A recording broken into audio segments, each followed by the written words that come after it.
Welcome to the Slop Temple. We pray this video helps.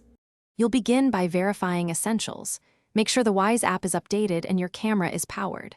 Once done, open the Wyze app and tap the plus to add a device. Choose your camera model. When prompted, connect the phone to the camera's temporary Wi-Fi or use QR pairing if supported. Enter the new Wi-Fi SSID and password exactly. Wi-Fi is case sensitive. Make sure the network is 4 GHz. Wyze cameras won't use 5 GHz. Then continue to let the app push settings to the camera. You now move into the detailed change. In the Wyze app, open the specific camera, tap Settings, then Advanced Settings and Wi-Fi. Select the new network from the list and carefully enter the password.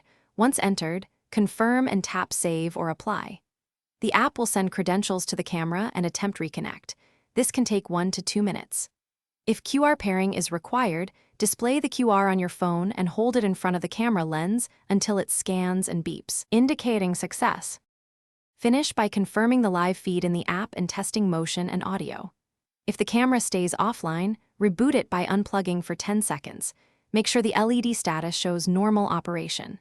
If problems persist, try a factory reset and repeat the pairing steps. This clears old Wi-Fi credentials.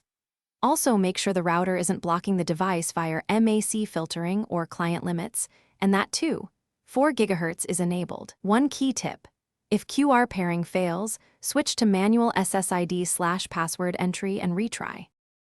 Thanks for watching. Consider subscribing if we helped you.